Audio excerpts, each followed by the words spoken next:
In 2021, the U.S. National Park systems received record numbers of visitors due to the loosened COVID travel restrictions but strict social distancing rules. Everyone was excited to rediscover the great outdoors and visit what's called America's best idea. The origin of the national park system is kind of thought of as a pure-hearted, forward-thinking invention of the 1800s to preserve the natural wonders and unique landscapes untouched by man. That is the history we know and the history we like to tell ourselves. My next guest is a freelance outdoor travel adventure writer and national park enthusiast who idolized the president who put this system in place, Theodore Roosevelt. Today, he's going to share his journey of historical reconsideration and tackle the question, how do we honor the past without sanitizing its mistakes?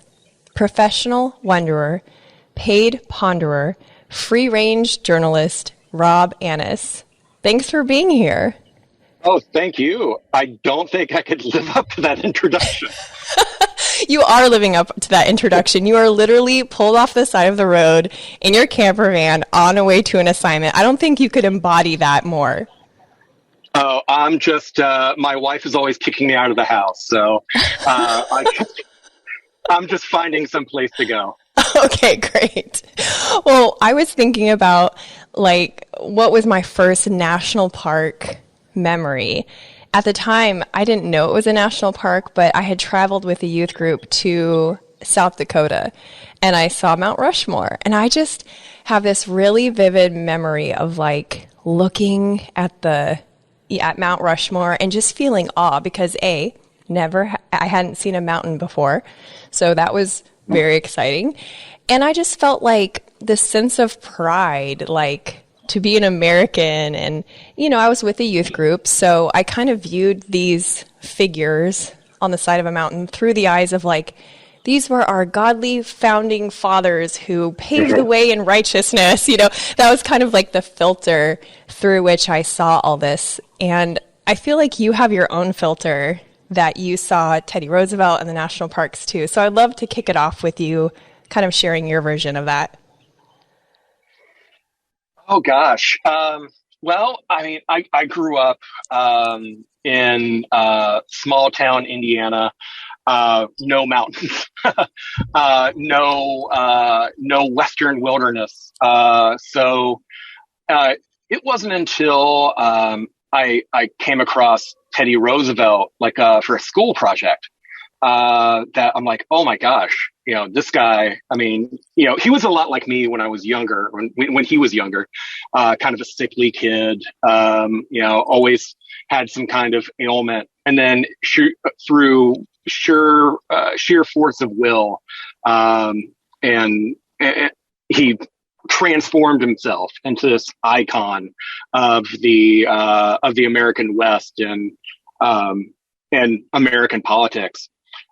So he pretty early on became one of my heroes. And then as I started getting more into the outdoors and seeing how he was more than anyone else responsible for the creation of the National Park Service and the creation of so many national parks, national monuments, etc. He was a very big hero of mine for a very long time. And how did that bubble begin to burst? Or maybe I shouldn't say that it burst, but it definitely was only a partial truth. So how did you learn a more complete version of the history around Teddy Roosevelt and the parks? Well, it was oddly enough on a podcast. So Mental Floss does this history versus podcast. And the entire first season of it was dealing with Theodore Roosevelt. So once I found that, I'm just like, oh, I'm completely in. And Erin McCarthy, the host, she was like me, and she grew up idolizing TR, and and you could feel that, kind of respect and awe for him throughout the podcast. But toward the end, she's like, all right, this is where it starts getting real. And she laid out some really uncomfortable truths. And doing any kind of research on Roosevelt over the years, I mean, you see bits and pieces here and there, but no one ever really goes into great depth, at least to my knowledge, about some of the more unpleasant beliefs that he had, and like many men had at that time. Right. True. And many men have now. So there's that. There's that too. Sometimes I think about like, and I think you've even said this in another interview that you did, we often explain or rationalize our ancestors' bad behavior by, well, that was the time they lived in, kind of a thing. But it makes me think about like, well, what measurement are we using to judge ourselves in this moment? Like, exactly. Are we good enough in this moment? Mm-hmm. Well, and that's one of the article that I wrote about TR. I also wrote about my dad. The two giants of my life. Like my dad, TR, man of very few words, very strong, just your stereotypical, man's man. But unfortunately, they also shared some of those same repugnant beliefs. And so when I started getting interested in reevaluating Teddy Roosevelt, I couldn't not kind of look into my dad's beliefs and my relationship to my dad, in addition to my relationship with TR, and so that's where the impetus behind the Eroded Myths article I wrote for Hidden Compass. We've been kind of vague and elusive so far about what these truths are in regard to Teddy and the parks. So do you think you could give us like a Reader's Digest version of what we, the general public, may not know about both of those things? Okay, so when most people at the time looked at, say, Yellowstone, or more specifically, Yosemite. That's John Muir wrote books, dozens of essays on Yosemite, kind of glamorizing it as this impeccable piece of perfect nature. But it really wasn't, because Native Americans had lived there for hundreds, if not thousands of years. And they were the ones who were, doing controlled burns in the forest. So, you didn't have uncontrollable forest fires. They were tending the meadows and planting crops and everything. So where John Muir saw, God's perfect creation, it was actually the creation of Native Americans who were then, when Yosemite became a national park, who were then ushered off the land. And TR, he had a very, he did not care for Native Americans. I think, when he was still living in South Dakota, he gave a speech where he had said something along the lines of, 9 out of 10 Indians, 9 out of 10 Indians are dead. He said, I'm not going to say that the only good Indian is a dead Indian, but I'm going to say 9 out of 10 is. Yeah, I remember hearing that thinking, oh my goodness. Yeah, I quoted that in my article. And you read that and you're like, oh my God, how can anyone believe that? Right. And it's just a shock to the system. Yeah. So the inconvenient truth, as you stated it, is that the Native people lived in this quote unquote untouched wilderness. And so the process to create the parks meant the displacement and oftentimes death of Native people. Exactly. I would love for you to kind of fill in some blanks for me about the railroad too, because in researching for this episode, I learned about, I think it was the Northern Pacific Railroad. They were positioning it to be the only way to get to Yellowstone. So there was also like a profit piece to the creation of the first national park, which was Yellowstone. Do I have that right? Yeah, actually.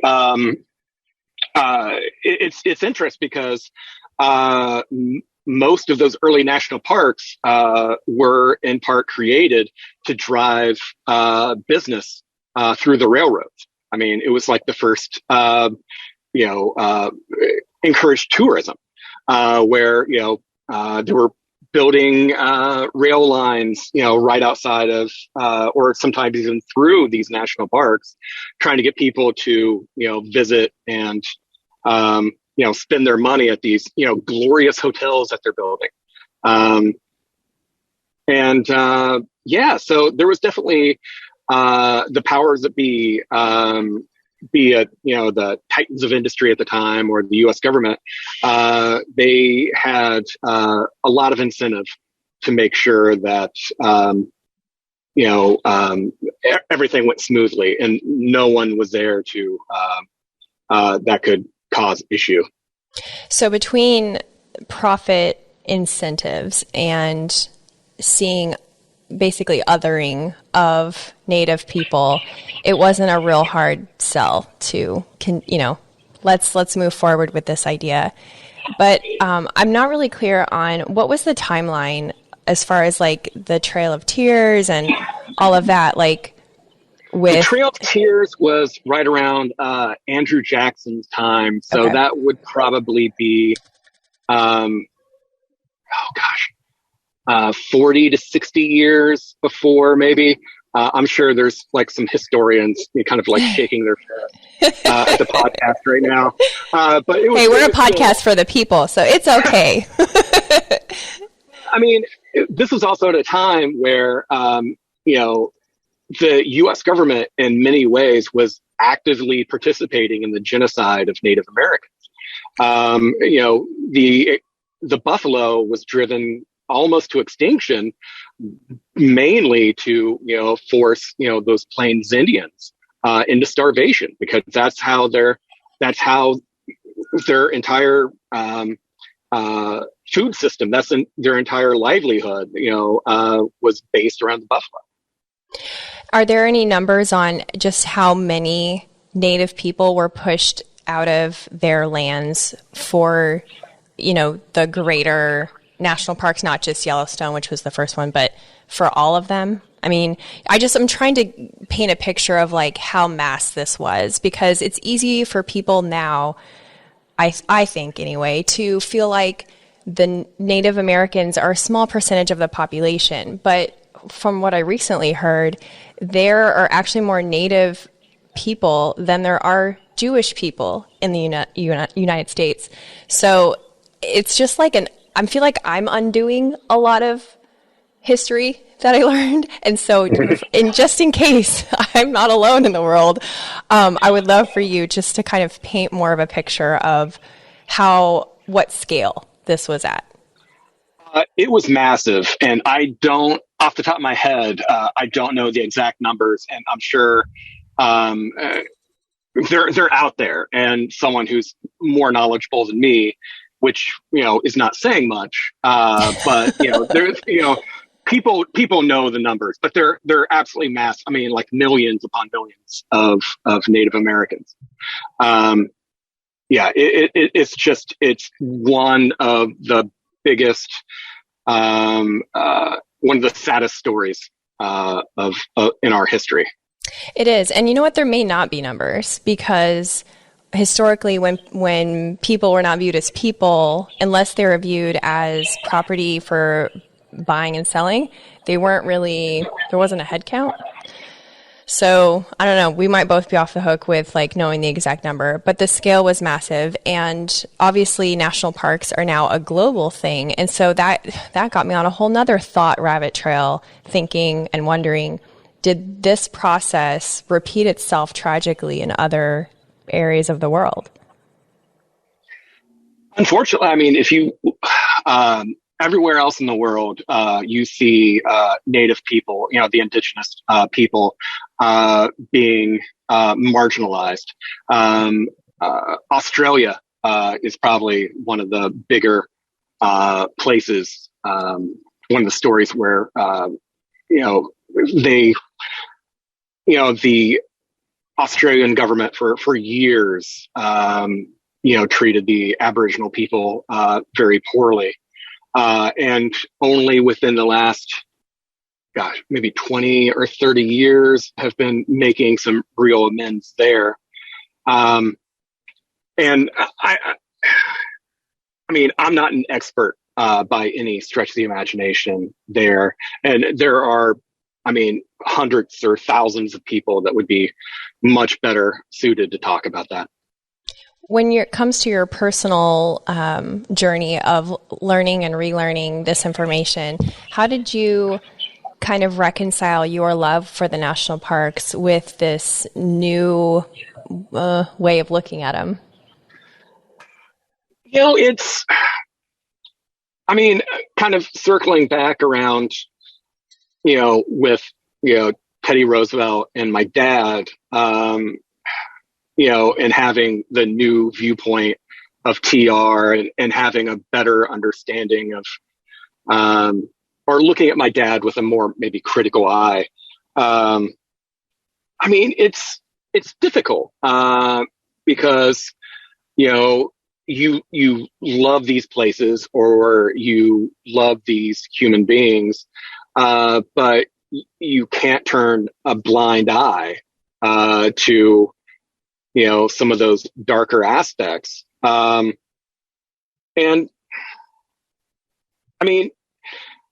for me, I still love the national parks. I've got a tattoo on my left leg of the national park, the Arrowhead logo, with three images of my favorite parks etched on there, kind of like signifying my love of the parks. But just because you love something doesn't mean that you have to ignore those darker aspects. And so whenever I go to a new park, I try to explore some of those the native communities before it became a national park, or I try to investigate some of those more marginalized communities that might have been some of those other communities that might have been displaced. Well, you bring up an interesting point about when you love someone doesn't mean you have to ignore the darker aspects of that thing or that person. But it is so easy when a person in history is, like long before you. They're almost like a character. Or even when a loved one passes away, it's like we automatically we can easily put them in a hero category, like especially when it comes to our founding fathers, like they're literally etched in stone, larger than life. So they practically look like superheroes to us. But I like what you're saying about taking personal, you have like a personal responsibility to explore all the aspects of history, those that are in huge stone and those that are harder to seek out. So I think that there's a temptation for some people to maybe hear this information and maybe even roll their eyes and say, oh, this is just another thing of woke culture. What are you going to do? Cancel the parks, and it doesn't sound like that's what you're getting at, but knowing what we know now, do you have an opinion on how the story of the national park should be told? Yeah, well, it's interesting because you had brought up Mount Rushmore, and Yeah. when I was researching this story, I of course had to visit Mount Rushmore, and I mean, looking up at the literal four giants Yeah. of American history, um, you know, I'll be the first to admit. I mean, there is you still have a sense of pride and awe when you see these people and you think about what they accomplished. But you know, it's kind of fitting that Mount Rushmore is where it is in the Black Hills because for the Lakota Sioux, I mean that's a sacred spot for the Lakota Sioux. Uh, you know, they believe that all of life on Earth originated right there, and for uh, the government to come in and force them out and then build or carve this, monument to American greatness. I mean, it's kind of a slap in the face, and it's interesting because the Supreme Court years ago they recognized that the Lakota Sioux they had a treaty, that gave them that entire area. And there was never any kind of treaty or any kind of agreement superseding that. So the Supreme Court was like, oh, yeah, this is your land. But, here's kind of the kicker. He was like, well, the U.S. government will give you X amount of dollars for it. And the Lakota Sioux said, no, I mean, that's our land. You're not going to pay us for it now. And so this case is still kind of like in the in the ether right now. I mean, so technically it's their land. I had no idea. And I think most people don't. Like, you just take your family there, you go through, what's that weird tourist thing on the way to Mount Rushmore? I forget. Someone out there will know it. But, you're doing the busy tourist thing and you just don't think about all of that. So I can't help but wonder, like, how these landmarks are displayed, like, do you think that there's a way to honor the more complete history? I mean, this is like one non-native person talking to another non-native person, Yeah. right? Like who are we to even like speculate about this? But I mean, in the process of re-educating ourselves, we can't help but think, how can we make a solution? How can we make it better? So no harm in like casting our vote, I suppose. So do you have a thought on how the national parks, the history and the different exhibits, if you will, should be presented in light of more true information? Well, yeah. Luckily, much smarter people than me have some good ideas. One of the historians I spoke to for my article, we were talking specifically about Mount Rushmore, but it kind of goes hand in hand with some of the other parks. Is what's done is done. I mean, the damage is there. So the only thing you can really do is, talk about a more complete history of the area and what do these images or these monuments, what do they symbolize now? And luckily, I mean, the Department of the Interior, which oversees the national parks, the Secretary of the Interior is a Native American woman. The new director of the National Park Service is a Native American man, and they are making a concerted effort to bring that more complete history into the parks. And a lot of the park employees will tell you, it's like, yeah, we want this more thorough history. We want to, we're here to educate the public, not just this one almost fairy tale version of events, but we want to tell the whole truth. And, that's great. Yeah, I think you hit the nail on the head. It does feel like a fairy tale version sometimes, and they had the forethought to set aside this untouched land for future generations. Yeah. That's literally what I thought it was. And it's not that it wasn't that, it's that it was also about money. It's that it's also involved the murder and displacement of people who already live there. So, yeah, there's one Native guy that I heard on a podcast, of course, who suggested, and I guess this is in kind of circulation of ideas, but he suggested that the parks be returned to Native people. Not that they would no longer be open to the public, is how I understand it. It would still be basically the same, but that it would be completely run and decisions made by Native people. Have you read anything more about that, or? That's been talked about for quite a bit, and I do think that there's a lot of merit there, and it's definitely worthy of discussion. I know I'm pitching a story right now to some of my editors about a place in British Columbia, Canada, called the Great Bear Rainforest. And it was a place where logging and other industry had kind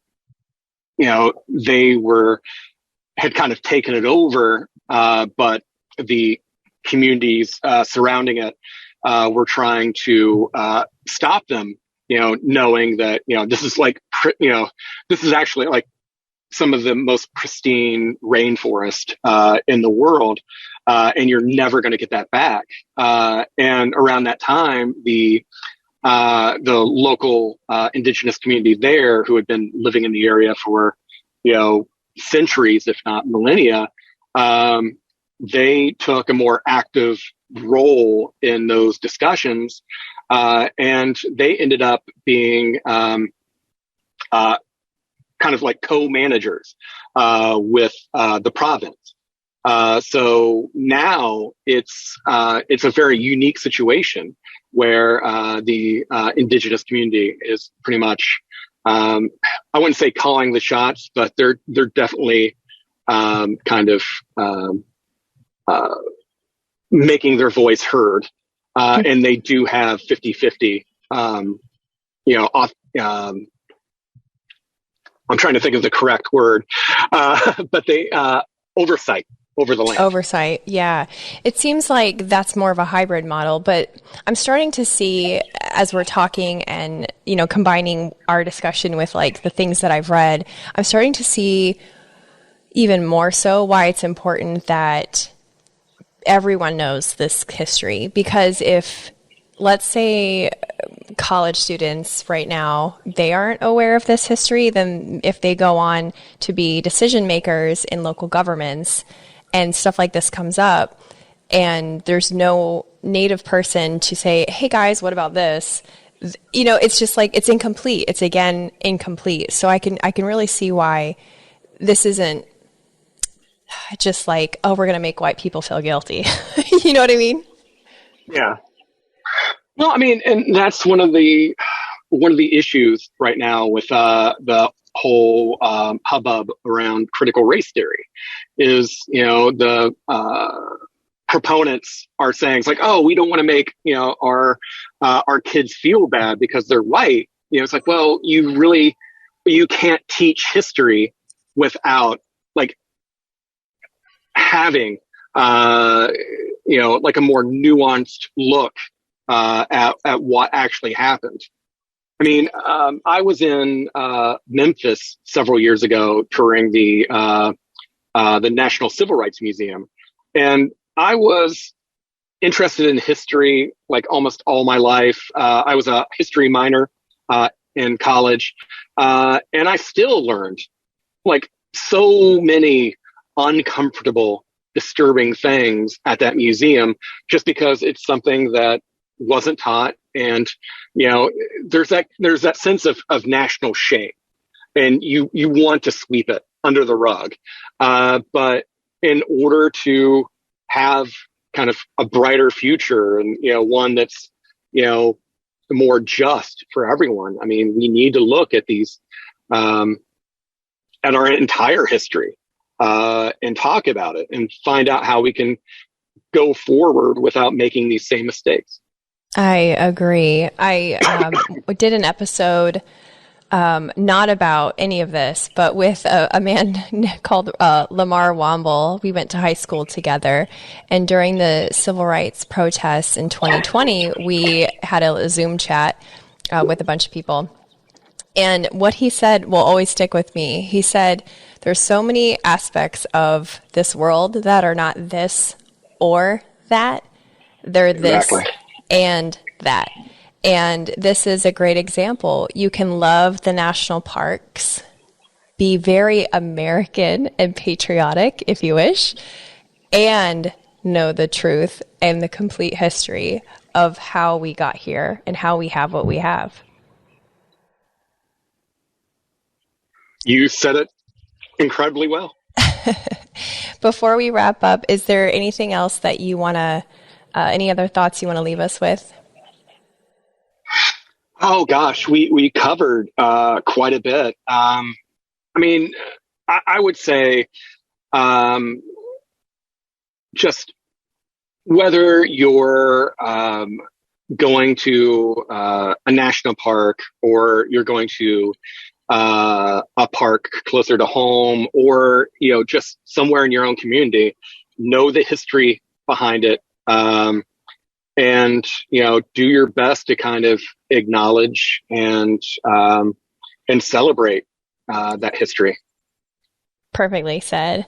If listeners and viewers want to stay in touch with you, where can they read your articles and keep up with your adventures? Oh gosh, I don't know if after hearing me ramble for so long, I'm not sure if anyone's going to want to do that. But they can find me on Twitter at Robert Annis, on Instagram at Rob Annis. I write. I'm on my way down to Great Smoky Mountains National Park right now for a Chicago Tribune article. Just look in your local newspaper or magazine or website, and if you read an article and go, oh, that guy's an idiot, chances are I'm the one who wrote it. I doubt that. But thank you for sharing. We look forward to hearing more of your brilliant articles and your reflections. So thank you so much for sharing your time. Oh, and if I could plug one more website, Hidden Compass, where my Eroded Myths article was published. If your listeners would like to go there and read thought-provoking travel journalism, some real stories behind some incredible places, that's by far the best travel publication out there right now. Excellent. Thank you so much. Hey, thank you. Take care. Hey, you're still here. That's awesome. I hope to see you next week too. I talk with the most interesting people that you've probably never heard of. Most of them are paradoxical and bring an opportunity for you to grow as a person. So if you like bright, meaningful entertainment, be sure to subscribe and hit the bell for notifications.